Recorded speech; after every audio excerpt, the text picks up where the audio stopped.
31 Disember 2019 merupakan tanggal yang tidak mungkin dapat dilupakan dalam sejarah tamadun manusia. Bermula satu peperangan baru, peperangan halimunan yang tidak dapat dilihat oleh mata. Siapa menyangka manusia akhirnya berperang dengan satu makhluk yang berukuran 150 pada nanometer. Siapa menyangka bahawa seluruh kehidupan manusia berubah sama sekali.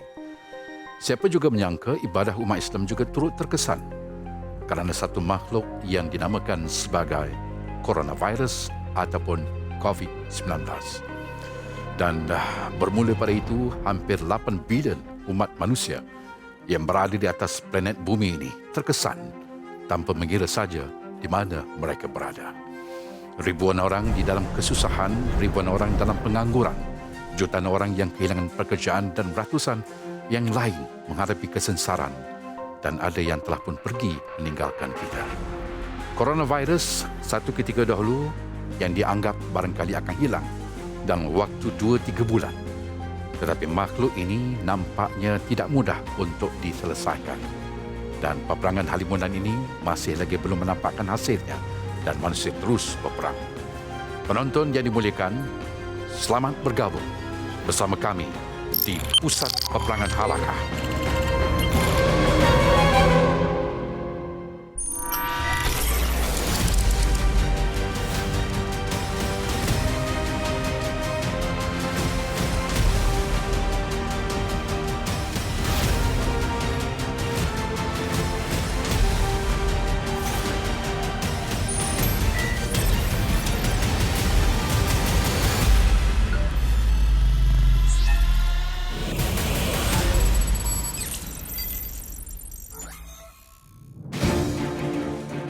Bismillahirrahmanirrahim. Assalamualaikum warahmatullahi taala wabarakatuh. Alhamdulillah, selamat kita bertemu kembali dalam rancangan Bual Bicara Unggul Halakah. Selamat bersama kami di Halakah. InsyaAllah kita akan mengupas topik-topik yang terbaik untuk memberikan panduan dan juga bingkisan kepada kita sebagai bekal dalam kehidupan dalam menghadapi hari-hari penuh cabaran dalam situasi pandemik COVID-19 ini. Kita akan bergabung dengan tetamu-tetamu kita dan hari ini kita bersama dengan bintang ilmuwan kita yang berbahagia. Diucapkan selamat datang kepada Datuk Dr. Daniel Zain Abidin. Assalamualaikum Datuk. Waalaikumsalam warahmatullahi wabarakatuh. Selamat bersama kami di Halakah. Terima kasih banyak atas jemputan. Alhamdulillah, dan seperti biasa kita ada yang berbahagia Ustaz Muhammad Zarifi Muhammad Daud selaku pakar analisis. Assalamualaikum Ustaz. Waalaikumsalam warahmatullahi wabarakatuh. Tuan Haji, apa khabar? Baik, alhamdulillah. Dan Ustaz juga akan bertindak selaku indikator kita untuk menyampaikan bacaan ayat suci Al-Quran insya-Allah. Dan hari ini juga kita lengkapkan lagi halakah pada petang ini. Kita bawakan seorang yang sangat istimewa iaitu Ustazah Nur Adilah. Assalamualaikum Ustazah. Waalaikumsalam warahmatullahi wabarakatuh. Dan banyak yang ingin kami pelajari daripada Ustazah, terutama semangat dan juga kekuatan yang Ustazah miliki. Dan saya percaya ini merupakan pertemuan yang sangat bermakna untuk kita kongsikan kepada penonton kita. InsyaAllah, mudah-mudahan. Ustazah telah pun bersedia untuk bersama Halakah petang ini insya-Allah? InsyaAllah, bersedia. Baik, terima kasih banyak insya-Allah.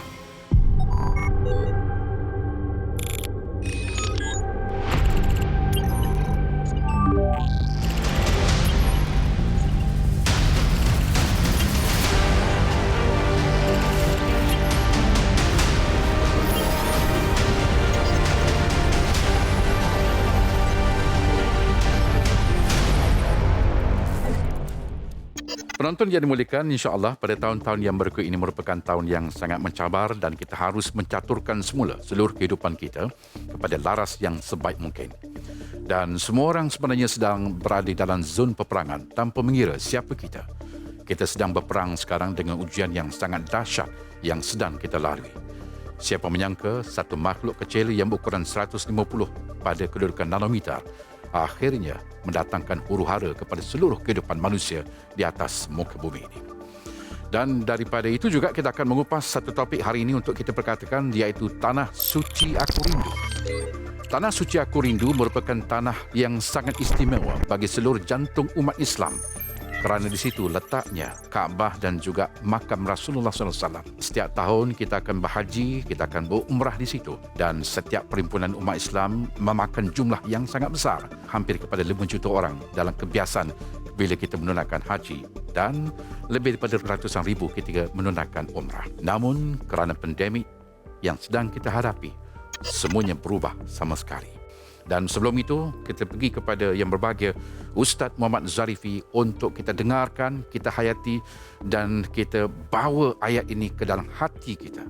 Kerana ayat yang akan dibacakan oleh Ustaz Muhammad Zarifi ini merupakan ayat tema yang kita bawakan pada kupasan halakah tahun 2021.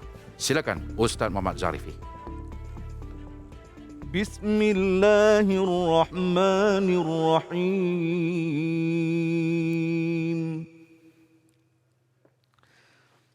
وَلَنَبْلُوَنَّكُمْ بِشَيْءٍ مِّنَ الْخَوْفِ وَالْجُوعِ وَنَقْصٍ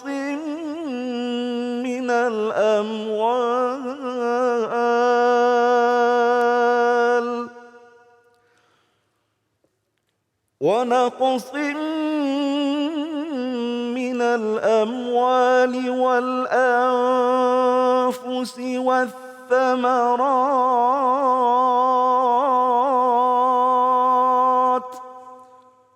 وَبَشِّرِ الصَّابِرِينَ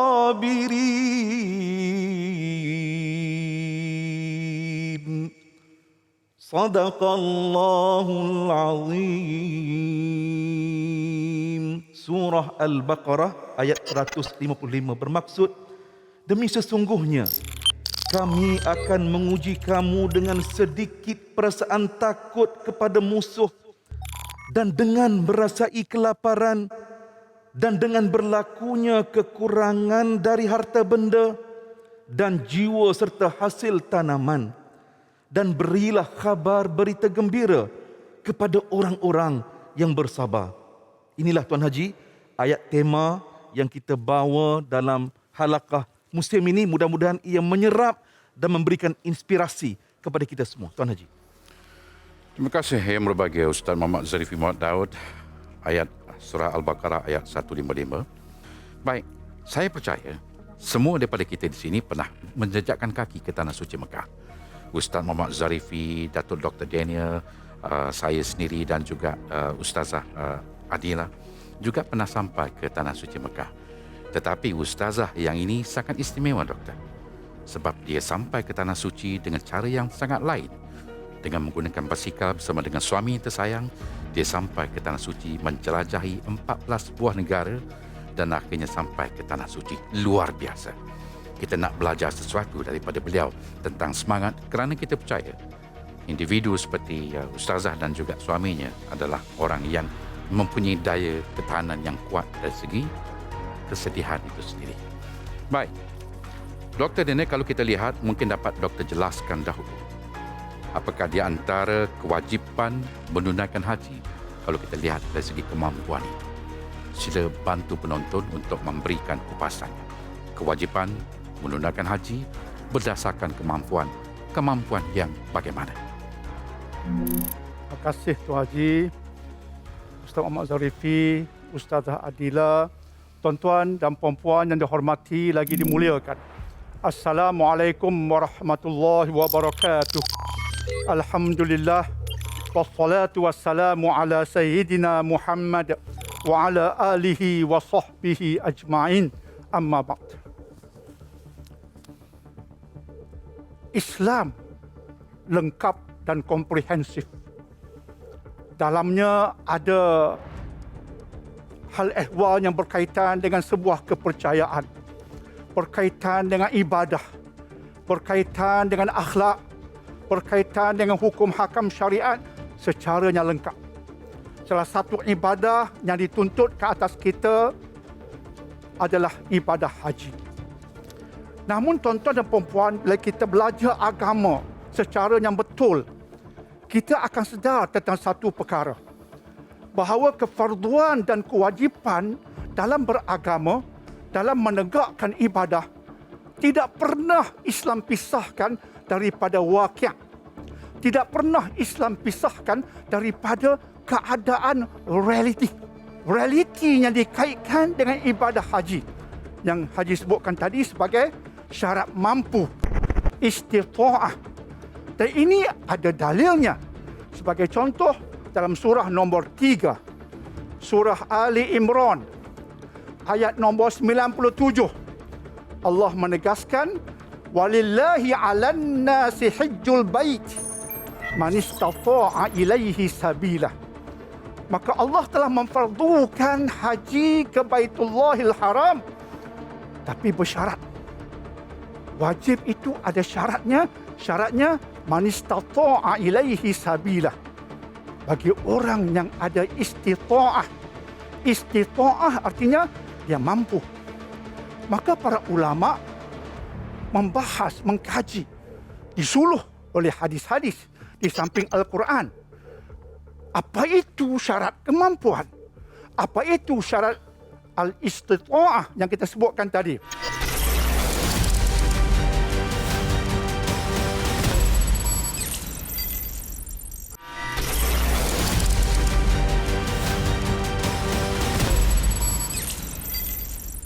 Apa itu syarat kemampuan? Apa itu syarat al-istita'ah yang kita sebutkan tadi? Maka sebagai contoh dalam kitab-kitab, saya angkat sebuah kitab, Al-Idah fil Manasikil Hajj. Disebutkan antaranya aspek kewangan. Kena ada kemampuan di sudut kewangan supaya kita sampai dalam keadaan kewangan kita mencukupi dan juga cukup kewangan untuk tanggungan yang kita tinggalkan sehingga kita balik. Yang keduanya aspek kenderaan. Terutama bagi mereka yang duduk jauh daripada Mekah. Ada tak kenderaan yang sesuai yang boleh menyampaikannya di sana juga dia ambil kira. Yang ketiganya dalam aspek aman. Aman daripada peperangan, daripada perompak-perompak dan juga aman daripada wabak. Ini pun disebutkan. Kalau kita berisiko dijangkiti kuman disebabkan wabak, maka kita tidak aman daripada kesejahteraan diri, keselamatan diri. Maka kefarduan itu berubah hukumnya. Kemudian dia ambil kira juga tentang kesihatan diri kita. Maka bila kita lihat apa yang ulama rumuskan dengan senario pada hari ini, para ulama membahas. Akhirnya mereka mengatakan ada unsur-unsur darurat di sini. Darurat di sini bermaksud seperti yang disebutkan oleh Dr. Wahbah Az-Zuhaili rahimahullah ta'ala. Beliau mengatakan dalam agama Islam bila kita sebut darurat, ia bermaksud ia boleh mendatangkan bahaya, ia boleh mendatangkan kerosakan. Maka sekarang pandemik COVID-19 boleh menyebabkan kematian. Masih lagi haji tertegak tahun 2020 melibatkan hanya 1,000 orang, 2021 60,000 orang, tetapi tidak melibatkan orang luar dari Saudi Arabia. Perubahan berlaku disebabkan wabak. Maka menampakkan istita'ah itu tidak sempurna. Ketidakmampuan itu wujud kepada umat pada hari ini dan kita tidak berdosa insya-Allah. Haji, insya-Allah. Baik, terima kasih yang berbahagia Dr. Daniel di atas rinci awal daripada papasan yang telah pun diberikan. Penonton yang dimuliakan, tahun demi tahun, impian dan juga harapan barangkali sudah pun kabur.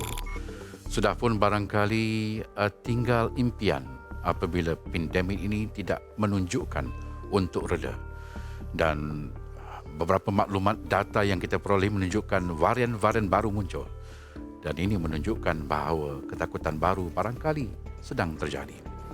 Baik, kita tinggalkan seketika tentang ketakutan ini. Namun kita pergi kepada seketika tentang belajar daripada seseorang yang sangat hebat.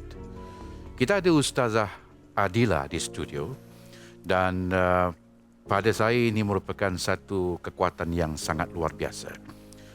Ustazah Adila dan juga suaminya telah pun melakukan perjalanan ke Mekah yang sangat luar biasa. Dia ke Mekah menggunakan basikal dan telah pun mengembara selama lebih daripada 15 bulan. Merantasi 14 buah negara dan merupakan perjalanan yang sangat hebat. Ustazah Adila mungkin barangkali dapat ceritakan kepada kita dalam orang terbang ke Tanah Suci Mekah menggunakan penerbangan moden pada hari ini. Tetapi Ustazah dan juga suami memilih jalan yang lain. Ustazah memilih untuk ke Mekah dengan berbasikal. Ini luar biasa. Jadi persoalan saya, kenapa pilihan tersebut terjadi ke Mekah dengan basikal? Bagaimana kekuatan itu ada? Bismillahirrahmanirrahim. Assalamualaikum warahmatullahi wabarakatuh. Waalaikumsalam.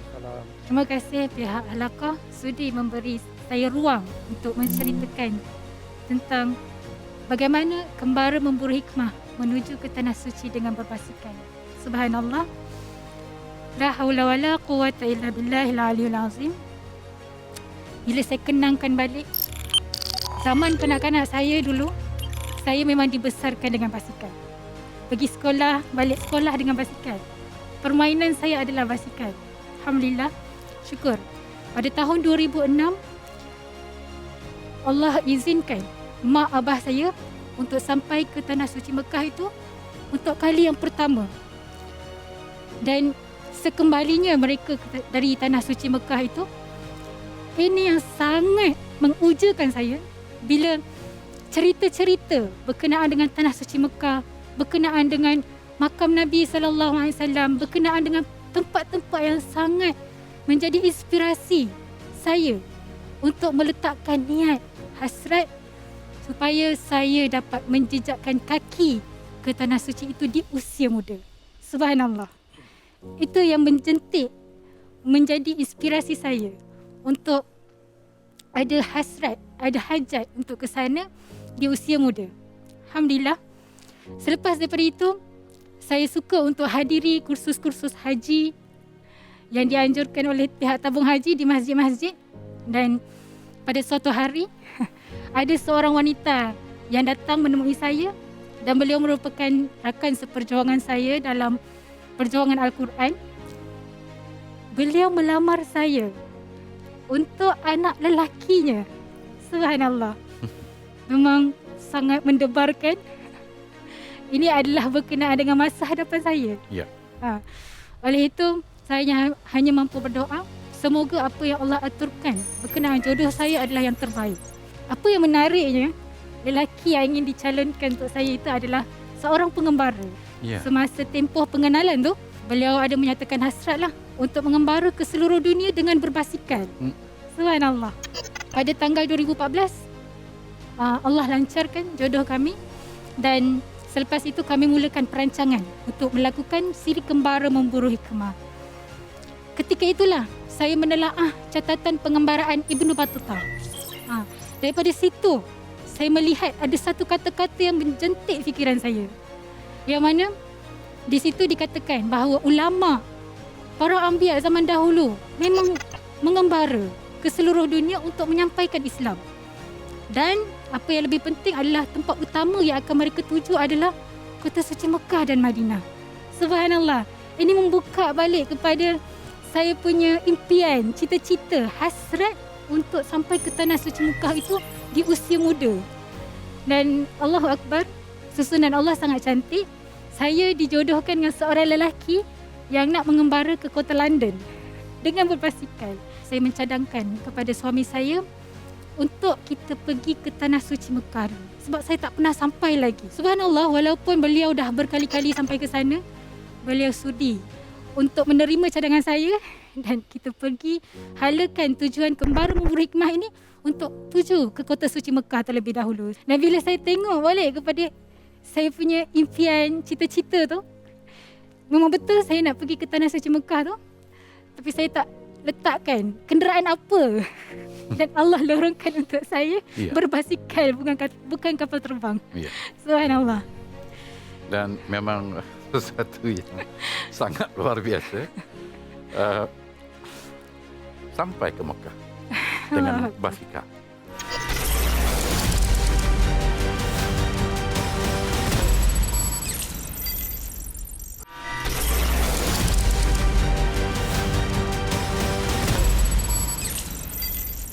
Ustaz Muhammad Zarifi, saya rasa boleh berikan analisis awal daripada awal perbincangan silakan. Silakan Ustaz.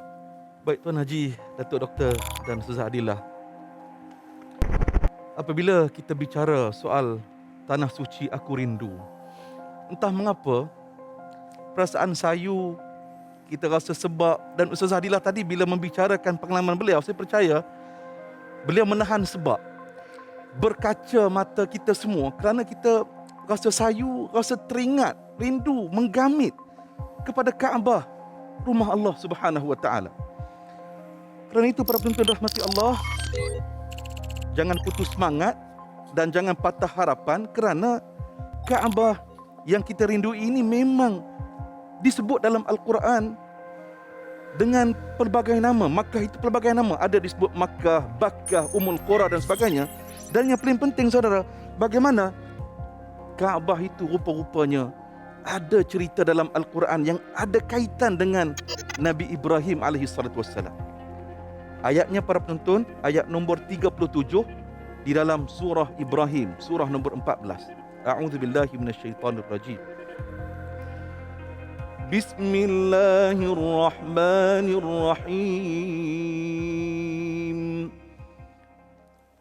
Rabbana inni askantu min dhurriyyati biwadin ghairi dhi zar'in 'inda baitikal muharram.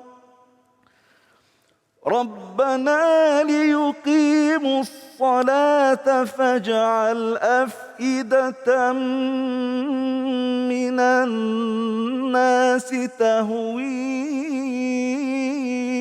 إليهم وارزقهم من الثمرات لعلهم يشكرون. Sadaqallahul Azim. Para penonton, ayat ini benar-benar berkaitan dengan kita. Kita sedang berdepan dengan ujian pandemik COVID-19. Dalam ayat ini, Allah menguji Nabi Allah Ibrahim. Para penonton, ketika ini, dalam riwayat menyatakan Nabi Ibrahim usianya sekitar 90 tahun lebih, sudah beruban rambut baginda, baru dikurniakan anak anda, iaitulah Nabi Ismail alaihissalam. Tiba-tiba datang ujian daripada Allah. Allah mengarahkan Nabi Ibrahim supaya meninggalkan Hajar bersama Ismail di tepi rumah Allah, Baitullah. Pada waktu itu dalam riwayat menyatakan binaannya barulah binaan asas sahaja. Dan Nabi Ibrahim tidak tahu apabila ditinggalkan Hajar dan Ismail, apakah yang akan berlaku kepada mereka berdua. Kerana di dalam ayat Al-Quran ini Allah menyatakan lembah itu tidak ada tanaman. Lembah itu tak ada tanaman, maknanya Datuk tak ada air. Bila tak ada air, tak ada orang yang hendak duduk di situ. Tetapi tuan dan puan, bagaimana hebatnya Nabi Ibrahim mencari hikmah di sebalik kegelisahan hatinya. Dia mencipta hikmah, iaitulah yakin dan redha dengan ketentuan dan arahan Allah. Apa yang diminta oleh Nabi Ibrahim, iaitulah supaya liyuqimus salah. Doa Nabi Ibrahim, ya, apa maksudnya? Mudah-mudahan supaya mereka mendirikan salat dan memakmurkannya dengan ibadat. Dan tuan-tuan, doa Nabi Ibrahim kepada Makkah, iaitulah faj'al af'idatan minan nasi tahwi ilaihim. Mudah-mudahan jadikanlah hati sebahagian dari manusia tertarik untuk datang berbondong-bondong, beramai-ramai ke tempat itu. Dan doa Nabi Ibrahim juga terakam dalam ayat ini. Ya Allah, Engkau rezekikanlah kepada mereka dengan berbagai-bagai jenis tanaman dan semoga mereka bersyukur kepada Allah. Para penonton, barakah doa Nabi Allah Ibrahim inilah sebenarnya yang menyebabkan hari ini Kaabah ataupun Makkah Al-Mukarramah sentiasa kita rindui, sentiasa menggamit-gamit diri kita semua menjadi tempat yang begitu makmur dan seumpamanya. Pelajaran daripada ayat ini para penonton, yakin dengan ketentuan Allah.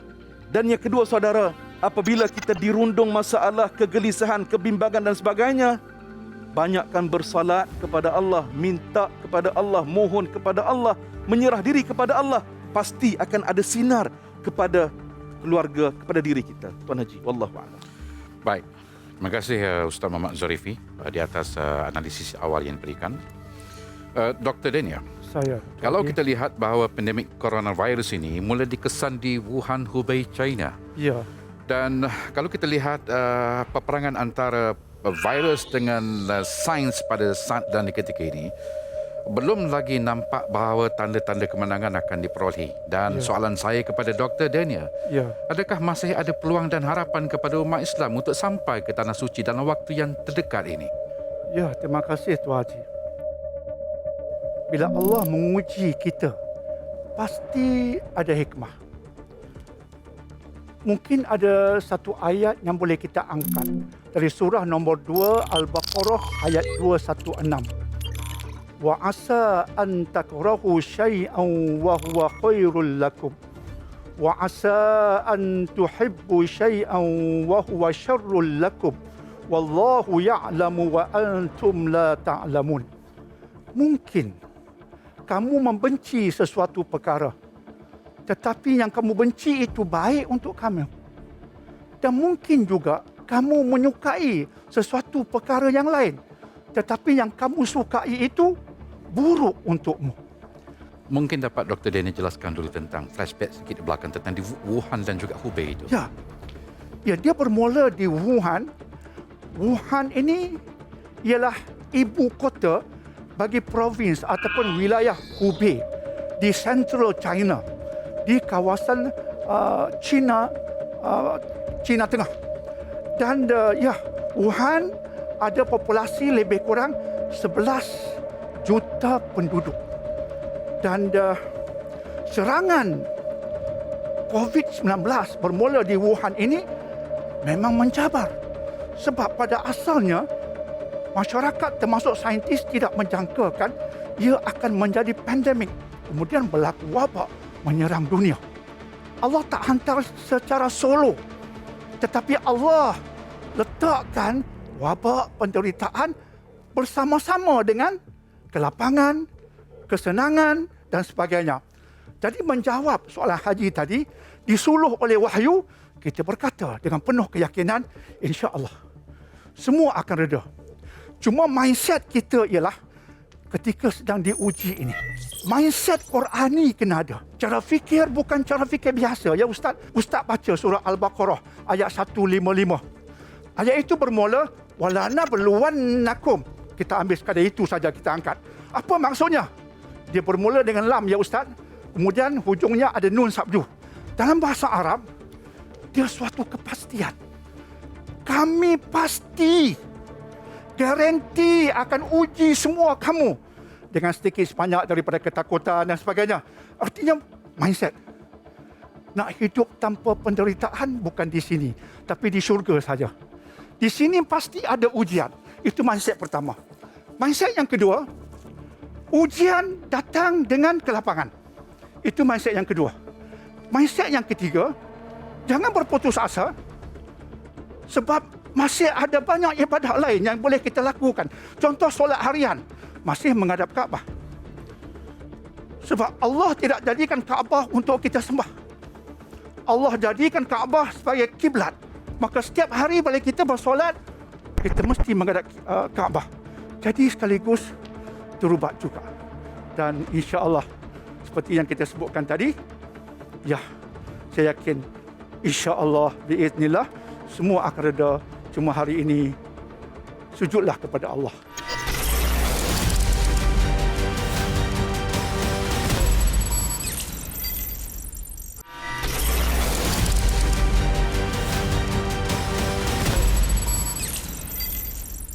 Datuk Dr. Daniel, kalau kita lihat juga perubahan yang berlaku di sekitar Kaabah itu sendiri. Kalau kita lihat dahulunya Ustazah, agak ramai yang puluhan lautan manusia mengelilingi ataupun melakukan tawaf.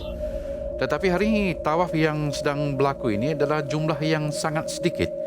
Dan mungkin Dr. Daniel boleh memberikan sedikit huraian, dan pasti akan berlaku perubahan. Bukan saja kekuatan umat Islam dari segi fizikal diperlukan, bahkan saja dari segi kekuatan mental diperlukan, bahkan untuk menunaikan haji dan umrah nanti pastilah juga mempunyai kekuatan keuangan yang lebih lagi pada waktu akan datang.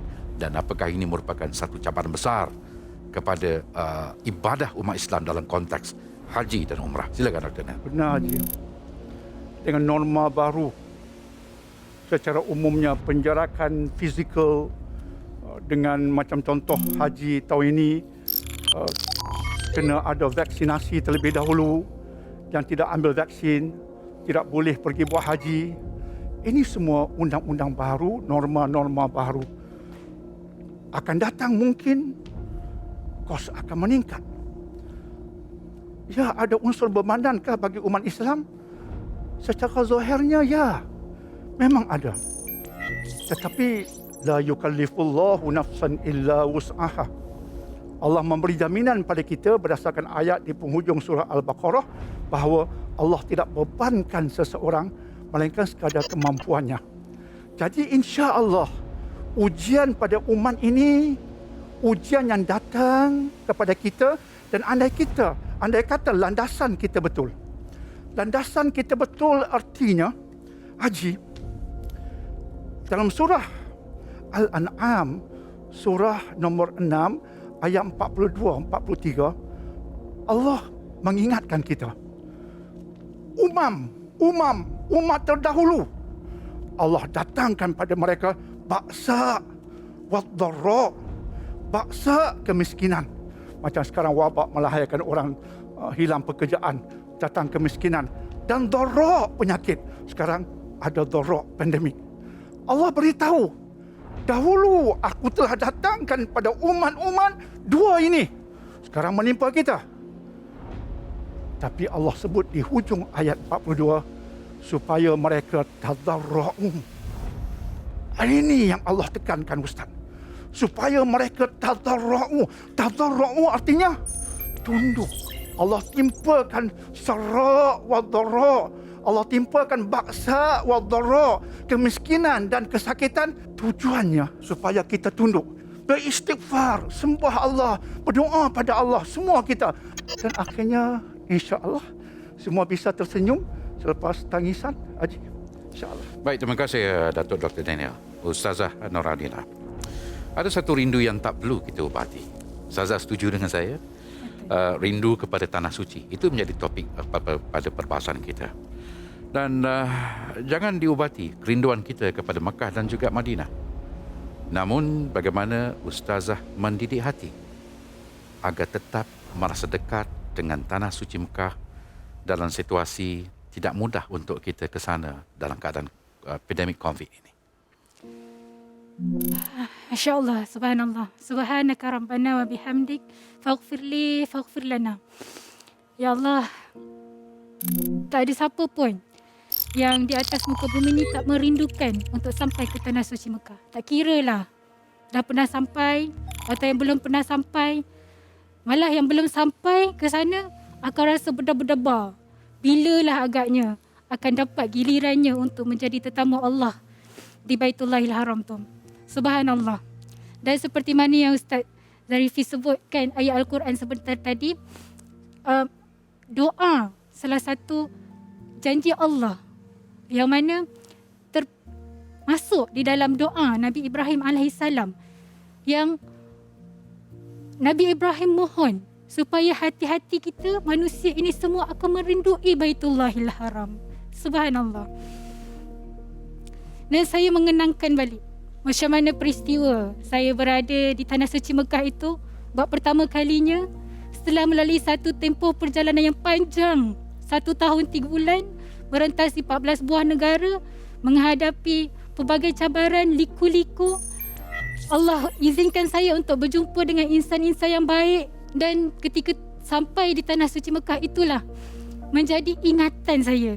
saya akan ceritakan kepada semua. Inilah yang mengubati, mendidik kerinduan saya ke Baitullahil Haram. Dan di situlah sumber ketenangan. Hilang rasa duka, hilang rasa gelisah. Di setiap saat, setiap ketika. Ada satu hadis Nabi SAW menyebut, Nabi SAW daripada riwayat At-Tabrani, Nabi SAW menghabarkan kepada kita, setiap saat, setiap ketika, hamba Allah yang berada di Baitullahil Haram itu akan memperoleh rahmat. 120 rahmat yang Allah sediakan. 60 rahmat untuk mereka yang menjalankan tawaf. 40 rahmat untuk yang mendirikan solat. 20 rahmat hanya kepada hamba Allah yang memandang Kaabah. Subhanallah, terlampau banyak tempat-tempat mustajab yang ada di sekitar Baitullahil Haram.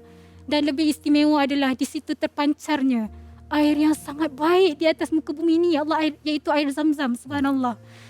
Itu yang menjadi kerinduan saya. Ditambah pula dengan keadaan, suasana. Setiap hati-hati yang ada di Baitullahil Haram itu sentiasa memburu pahala yang Allah janjikan.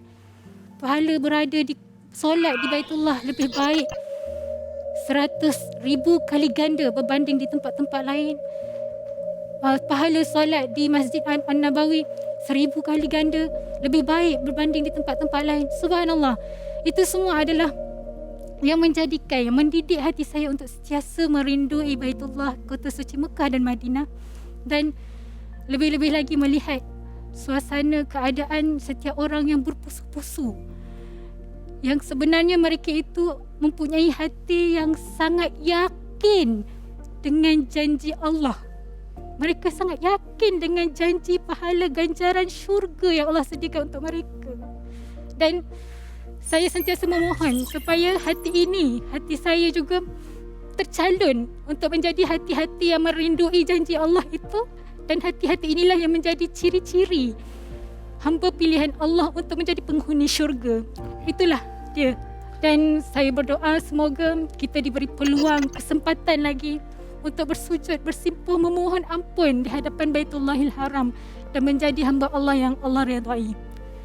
Allahu alam. Baik, terima Haji, kasih Ustaz. Ya. Boleh tak saya nak balas sikit? Ya, silakan Dr. Daniel. Cerita indah ya, Ustaz Zalfi. Saya rasa tuan-tuan dan puan-puan, kita kisah tadi bukan kita nak menekankan bahawa marilah bermula hari ini kita pergi ke Mekah dengan naik basikal. Bukan itu yang kita nak promosi. Setuju Ustazah? Betul. Tetapi kita nak promosi ialah kalau kita ini sentiasa ikhlas. Tawakal itu betul-betul tawakal. Allah akan permudahkan. Walaupun wang tidak kesampaian, Ustazah kesampaian juga ke sana. Artinya dengan keikhlasan, tawakal yang betul, Allah permudahkan. Sama juga di era pandemik. Tak dapat ke Mekah, tapi kalau niat tu suci, tawakal pada Allah, tidak merungut kepada Allah, akan dipermudahkan. Haji, insyaAllah. Baik, Dr. Daniel, kita Saya. kesuntukan waktu sebenarnya. Ya. Mungkin sebagai penutup, dapat Dr. Daniel berikan yang sedang berlaku ini merupakan pertembungan untuk menunaikan ibadat dan pertembungan untuk mengelakkan mudarat yang lebih besar yang sedang berlaku. Jadi umat Islam dalam dilema pada saat dan ketika ini. Bagaimana menghadapinya? Islam agamanya lengkap. Ia ada hukum mahkam. Pada ketika yang sama, Islam dengan ayat-ayat suci dan sunnahnya melahirkan al-qawaid ataupun kaedah-kaedah. Kaedah ini dipanggil kaedah fiqh. Sebagai contoh, ad-darurat tubihul mahzurat. Keadaan kecemasan mendatangkan keluasan. Keluasan artinya sebagai contoh, buat haji itu fardu bagi setengah orang. Sudah sampai dah kemampuan sebagainya. Tetapi ada darurat, ada halangan kecemasan, maka berubah hukum. Apatah lagi, haji ini ulama mengatakan sebagai kewajipan yang muwassang. Muwassang artinya yang luas. Seumur hidup sekali. Maka jika sudah ada kemampuan, tak mestinya tahun ini. Boleh tahun depan dan begitulah seterusnya. Itu maksud muwassa'. Sebab itu tidak perlu berputus asa. Itu pertama. Dan yang kedua, hadis Muslim menyebutkan tentang sabda Nabi SAW, ada orang zaman Nabi yang nak berjihad. Tetapi kata Nabi, ia terkena marat sakit. Maka Nabi bersabda pada para sahabat yang sempat pergi berjuang. Baginda berkata yang bermaksud, kamu tidak berjalan satu perjalanan. Kamu tidak turun ke satu lembah. Melainkan mereka bersama kamu dengan pahala. Artinya mereka tiada. Bukan disengajakan. Sakit. Macam kita nak pergi buat haji. Kita bukan tak nak pergi, kita rindu nak pergi. Macam Ustaz sebutkan tadi. Tapi apakan daya? Ada darurat. Maka kita patuh. Sebab kaedah agama, mahu kita patuh semua ini supaya tidak mendatangkan kemudaratan. Tapi niat sudah suci. Tuan-tuan dan puan-puan, ada pahala. Tidak pernah merugikan. Haji, insyaAllah. Baik, penonton yang dimuliakan, hadirin yang diraikan, telah pun kita dengarkan tadi rinci analisis Tanah Suci Aku Rindu. Inilah salah satu daripada rindu yang tidak harus dibenamkan, malah harus dikembangkan dalam kehidupan kita. InsyaAllah kita akan bertemu lagi pada hari dan waktu yang sama pada minggu hadapan. Ustazah Noradila, Dr. Dana dan juga Ustaz Muhammad Zarifi serta penonton sekalian, terima kasih di atas perhatian anda. InsyaAllah teruskan bersama kami di Halakah InsyaAllah.